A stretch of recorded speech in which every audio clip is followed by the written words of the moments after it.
Здравствуйте! В эфире информационный выпуск Амшикшара. И коротко о темах в сегодняшнем выпуске. Обреченные покинуть родину. В Сухуми почтили память жертв Кавказской войны. Худшее явление 20 века. Как защититься и своевременно диагностировать СПИД. Чтобы, как в поговорке, встречают по одежке, в новом районе столицы ведутся благоустройство парков, ремонт подвалов.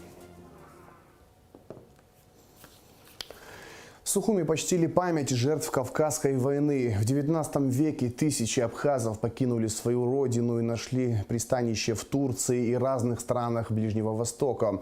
Перед началом церемонии возложения цветов к памятнику все пришедшие почтили минутой молчания память жертв трагических событий.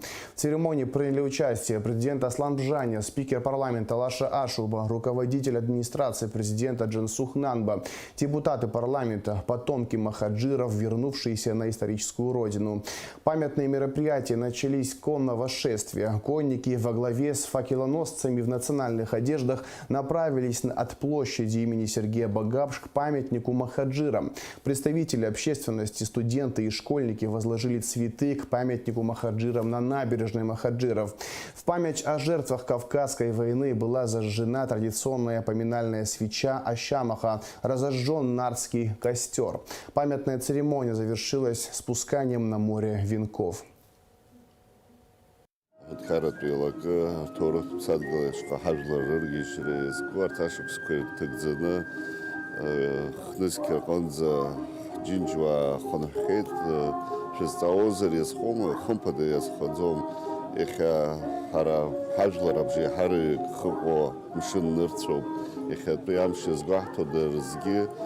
Турыхтум шуб,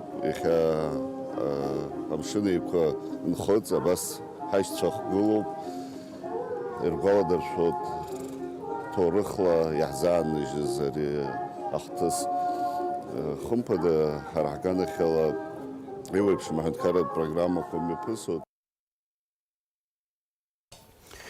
21 мая, в день памяти жертв Кавказской войны, в Турции состоялась торжественная церемония открытия памятника Элиф Кецба. 10-метровый памятник установлен на побережье турецкого острова Кефкен. Высота статуи 8 метров, пьедестала 2 метра. Автор памятника – скульптор Джейхун Кунак. Приблизительно в том месте, где сейчас открыли памятник, корабль потерпел крушение. Погибло много людей.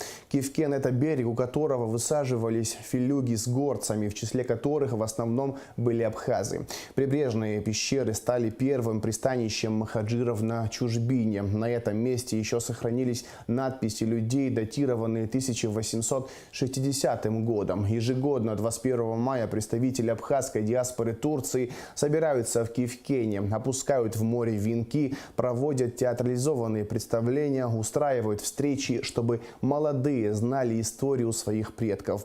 По приглашению руководства Федерации абхазских культурных центров Турции в церемонии открытия памятника приняла участие делегация из Абхазии под руководством председателя Государственного комитета по репатриации Вадима Харазия. Ежегодно в мае весь мир отмечает Всемирный день памяти жертв СПИДа. Главная цель акции состоит не только в том, чтобы почтить память жертв, но и еще раз напомнить людям о серьезности болезни и рассказать как можно больше о том, как защититься, о своевременной диагностике и эффективных мерах профилактики. В Сухуми прошла и однодневная акция по бесплатной экспресс-диагностике на гепатит и ВИЧ-инфекции. Организаторы акции – это Министерство здравоохранения совместно с Республиканским кожно-венерологическим диспансером и центром СПИД. Репортаж Алики Трапш. Бесплатную экспресс-диагностику на выявление гепатитов Б, С, ВИЧ-инфекцию и сифилис в Абхазии проводят с 2012 года. С 10 утра до 2 часов дня все желающие могли пройти обследование на базе мобильной лаборатории во дворе республиканской больницы. В момент наших съемок людей, желающих сдать анализы, было немного. В основном их сдавали медработники. Они отмечали, что по долгу службы часто контактируют с инфицированными людьми, поэтому им в первую очередь необходимо пройти экспресс-диагностику. В нашей работе необходимо, конечно, надо всегда каждый год проверяться, потому что мы в медучреждении работаем и не знаем, кто приходит, что с чем. И вы ежегодно сдаете, да? Да, конечно. Прежде чем начать обследование, медики информируют людей об инфекционных заболеваниях. В случае обнаружения болезни человеку рекомендуют пройти до обследования в республиканском кожвендиспансере. В мобильной лаборатории сдать экспресс-тест могут все желающие, абсолютно бесплатно и анонимно. Результаты будут готовы в течение 15-20 минут.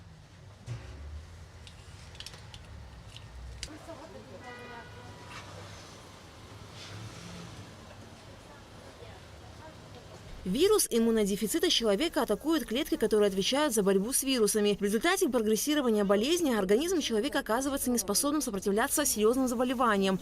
СПИД возникает вследствие длительного течения ВИЧ-инфекции, если пациент вовремя не начал лечение. Вот почему специалисты призывают население не бояться, не стесняться и вовремя пройти обследование. У нас в Абхазии немножко неудобно быть пациентом ВИЧ-инфицированным. Если раньше чаще всего таким заболеванием болели немножко асоциальные люди, там, те, кто употребляют инъекционные наркотики. К сожалению, сейчас уже почти, наверное, сравнялась путь передачи половой. Вот поэтому это и страшно. То есть никто не застрахован от этого. Сейчас у нас летний сезон, и очень часто ко мне обращаются люди, кто-то укололся на берегу, там кто-то убирал, укололся иголкой. Хочу, чтобы люди знали, что через иглу можно заразиться такими инфекциями, как ВИЧ, гепатит Б и гепатит С. От ВИЧ-инфекции есть профилактика. В течение месяца человек пьет препараты профилактические, и при этом стопроцентная незаражаемость. По поводу гепатита С, к сожалению, профилактики нет, а по поводу гепатита Б есть вакцинация. Вот призываю всех, кстати, вакцинироваться от гепатита Б в течение 7 лет, стойкий иммунитет. К сожалению, в нашем обществе зачастую люди стыдятся сдать анализы на СПИД и ВИЧ-инфекции. Этому подтверждение слабая явка людей для сдачи анализов. В течение 2 часов экспресс-диагностику прошли только 16 человек. Это тоже показатель того, что мы немножко, как сказать, расслабились. При ковиде, конечно, не расслабится ни один врач, но имеется в виду, что касается ВИЧ-инфекции, гепатитов в том числе.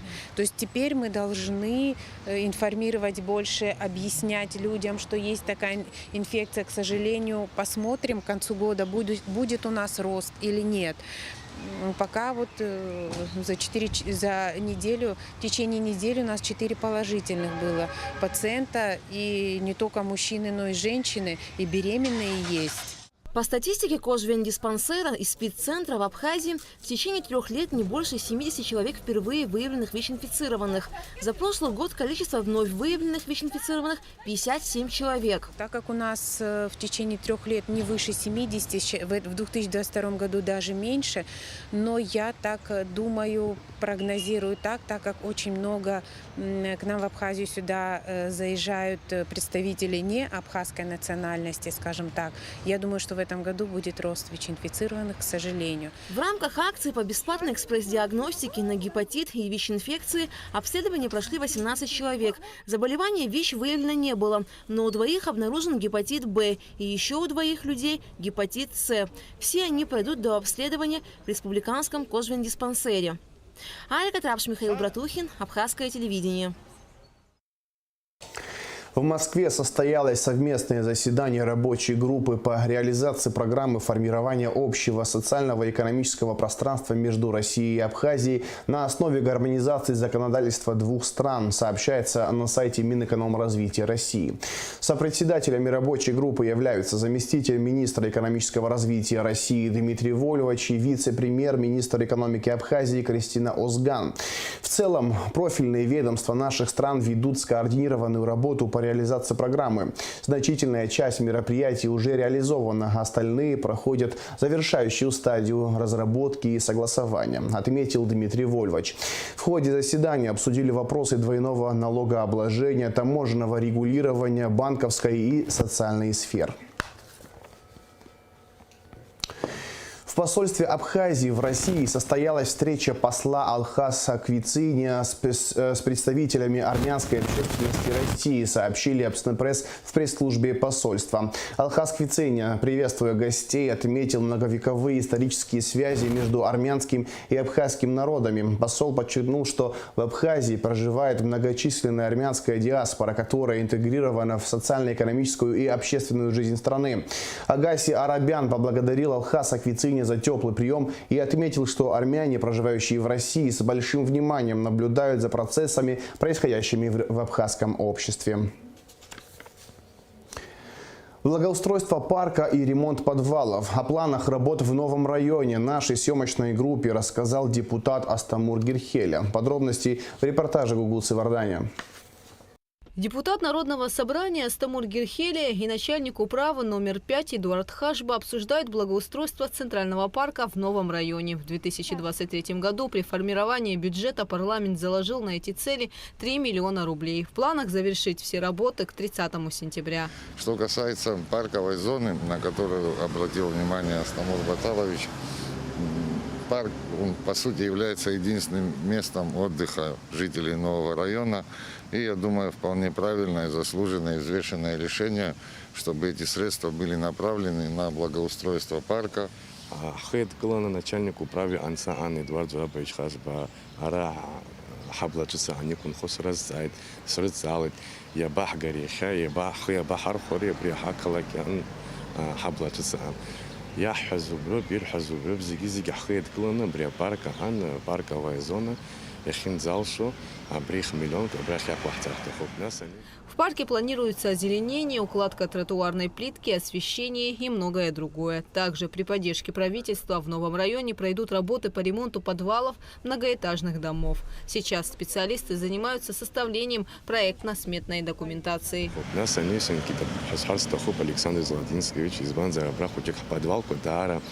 Тарахлым захлаёб, убригих миллион кхани щет, убриги табу бидут зинхаяс растахоп, яра коллега табу бидут зинхарас растахоп, обяз адглараха арцаз. Ремонтные работы в подвалах многоэтажных домов начнутся после составления специалистами проектно-сметной документации. Гугуца Вардания, Гадица Сагария, Камила Джопуа, Абхазское телевидение. Ужесточены меры наказания за нарушение ПДД, напоминает пресс-служба МВД. За управление транспортным средством в состоянии алкогольного или иного опьянения штраф 30 тысяч рублей. Также лишение водительского удостоверения на срок 6 месяцев. За повторное управление автомобилем в состоянии алкогольного либо наркотического опьянения в течение года применяется административный арест на 15 суток. А лишение водительского удостоверения продлевается на срок до 1 года. Если водитель лишен прав, но управляет транспортом, он подлежит административному аресту сроком на 5 суток, а лишение права управления транспортными средствами продлевается на 1 год. Сотрудники ГАИ выполняют свои профессиональные обязанности в соответствии с новыми изменениями в законе. Госавтоинспекция призывает граждан соблюдать правила дорожного движения и не подвергать риску свою жизнь, ни жизни других участников дорожного движения. Рассмотрение дела об убийстве в здании МВД Анзора Тарба продолжается в Сухумском городском суде. На прошедшем заседании были заслушаны показания 2 свидетелей обвинения. Подробности у Рады Чачава.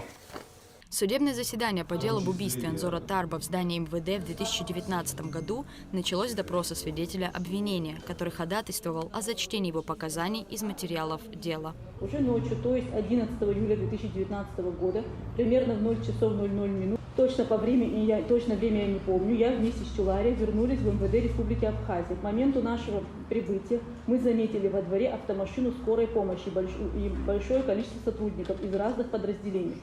Но кто именно по именам, уже не помню. Наших сотрудников УКОН там не было.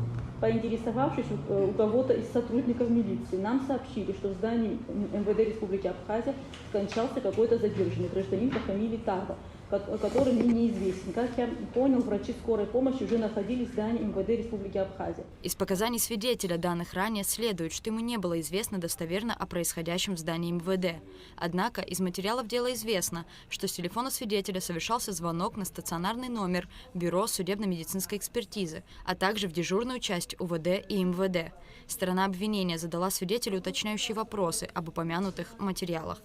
Когда вы приехали в здание Министерства внутренних дел, непосредственно руководство министра и замминистра, они были во дворе здания? Во дворе я их не видел. Скажите, пожалуйста, а вот в тот день, когда вы стояли во дворе, кто-либо вас просил о какой-либо помощи, например, поехать за судмедэкспертом, или позвонить, вызвать скорую помощь, позвонить в дежурную часть? Не помню, честно говоря.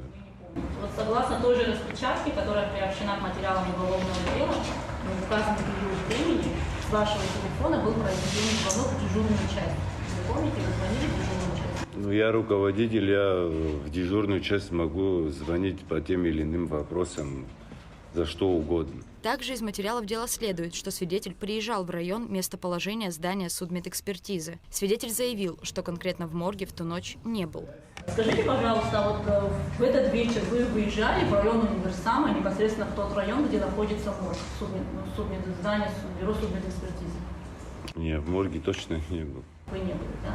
Но опять-таки, согласно распечатке ваших телефонных звонков, вы позиционировали в 4 часа утра примерно в этом районе, где расположен. Не, ну сейчас базировались, а там же вам базовая станция морг же не показывает. Я могу там рядом находиться. Полгорода может охватывать это. Сторона защиты также акцентировала внимание на упомянутых ранее материалах дела. Однако свидетель, ссылаясь на забывчивость, не ответил на ряд вопросов. Второй допрошенный свидетель – один из сотрудников, этапировавших Анзора Тарба из Глурипского ОВД в здание МВД. Из его ранних показаний следует, что свидетель получил приказ об этапировании Тарба, и на момент перевозки состояние Анзора Тарба было стабильным. В пути следования арестованный Тарба вел себя спокойно, ни с кем из присутствующих в машине не разговаривал. Примерно в 20:30 мы доставили Анзора Тарба в МВД Республики Абхазия, поднявшись с последним на 3-й этаж. Через центральный вход завели его в служебный кабинет Чей Диамоти. Последний, увидев арестованного Анзора Тарба, сказал нам, что мы можем его оставить в его кабинете и идти. Стороны также задали свидетелю ряд уточняющих вопросов. Рада Чачава, Камила Джопуа, Абхазское телевидение. В Абхазию с визитом прибыла делегация Республики Башкортостан во главе с министром торговли и услуг Алексеем Гусевым. В Министерстве экономики Республики Абхазия состоялась встреча вице-премьера, министра экономики Кристины Озган с министром торговли и услуг Республики Башкортостан. Обсудили вопросы реализации транзитного потенциала и увеличения товарооборота, возможности организации торгового коридора и поставки виноводочной продукции, цитрусов и ореха, произведенных в Абхазии в Республике Башкортостан, министры выделили как предмет первостепенного взаимодействия. Вместе с министром торговли и услуг из Башкортостана в Абхазию приехали руководители крупных промышленных объектов, которые заинтересованы в установлении прямых торговых отношений с предпринимателями и представителями бизнес-сообщества Абхазии. Меморандум о взаимопонимании подписан между Торгово-промышленной палатой Абхазии и Республикой Башкортостан. Документ содействует развитию сотрудничества между компаниями и торговыми предприятиями республик. Об этом репортаже Смыгуланзе. Сотрудничество между республиками Абхазия и Башкортостан продолжается не первый год. Мероприятие, организованное Торгово-промышленной палатой, объединило представителей бизнес-сообществ двух республик. Главная задача – содействовать развитию и укреплению сотрудничества, отметила президент ТПП Тамила Мирсхулава. Мы очень рады тому, что наше сотрудничество продолжается. Уверена, что вы, как и мы, заинтересованы в сохранении и приумножении нашей совместной деятельности. Мы высоко ценим ваши усилия, направленные на развитие деловых контактов. И мы будем делать все возможное для того, чтобы сотрудничество наше развивалось. И хочу отметить сотрудничество с нашими коллегами башкирскими, с которыми Мы уже сотрудничаем много лет. Башкирскую делегацию возглавил министр торговли и услуг Алексей Гусев. Он отметил важность подобных встреч для укрепления социально-экономических и торговых взаимоотношений между республиками. Действительно, не первый наш визит, и мы очень любим принимать наших дорогих гостей с Абхазии у нас на территории Республики Башкортостан, потому что именно подобного рода мероприятия, они как раз влияют на развитие наших взаимных торговых оборотов. У нас как раз сегодня присутствует в нашей бизнес-миссии ряд предприятий, которые потенциально заинтересованы именно в развитии товарооборота, как в приобретении продукции, производимой на территории Республики Абхазия, так и в поставках той продукции, которая производится на территории Республики Башкортостан. В рамках встречи состоялась презентация инвестиционного и экономического потенциала Башкирии. Далее стороны подписали меморандум о взаимопонимании. Документ предполагает развитие сотрудничества между компаниями и торговыми предприятиями республик, основанном на равных взаимовыгодных условиях. Кроме того, в рамках встречи прошли переговоры между предпринимателями. Эсма Гуланзе, Алексей Гухава, Абхазское телевидение. Современное состояние и потенциал развития туризма в Абхазии. В АГУ прошел круглый стол на эту тему. Организатор – это экономический факультет и отдел науки и аспирантуры АГУ. Репортаж на эту тему в ближайшем выпуске новостей. Военнослужащие военной базы Южного военного округа в Абхазии приступили к курсу специальной подготовки по повышению мастерства вождения в экстремальных ситуациях, сообщает пресс-служба Южного военного округа. На полигоне Цабал в условиях горно-лесистой местности водители отрабатывают приемы маневрирования на колесной и бронированной технике. Особенностью спецкурса является приобретение навыков вождения на горных дорогах с большими уклонами и крутыми поворотами при преодолении препятствий, рек, оврагов, каменных завалов. Водители учатся управлять большегрузными автомобилями и техникой в населенных пунктах, отрабатывают порядок действий в нештатных дорожно-транспортных ситуациях. Хорошие успехи у наших спортсменов. Юные гимнастки из Абхазии завоевали 10 золотых и 2 серебряные медали в открытом турнире по художественной гимнастике «Солнечные зайчики». Об этом сообщает Госкомспорт Абхазии. 12 абхазских спортсменок боролись за награды с 75 претендентами из различных российских спортивных школ. Это были первые выездные соревнования юных гимнасток Абхазии. Еще одна хорошая новость. Фигуристка Шорена Гуния заняла 1-е место. Эту победу я посвящаю всем, кто шел со мной все эти годы, кто верил в меня. Одержать победу на таких стартах под таким девизом – это нереальные эмоции, чувства и радость, написала Шорена Гуния в своей странице в Инстаграм.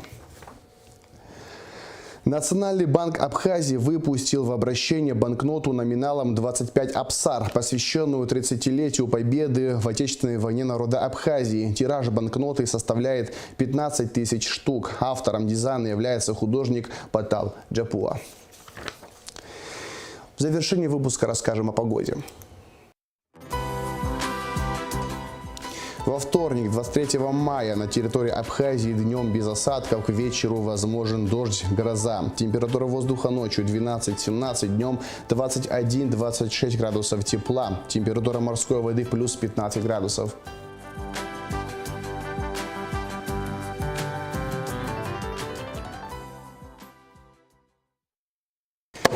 На этом информационный выпуск Амчевшара подошел к концу. Всего хорошего. До свидания.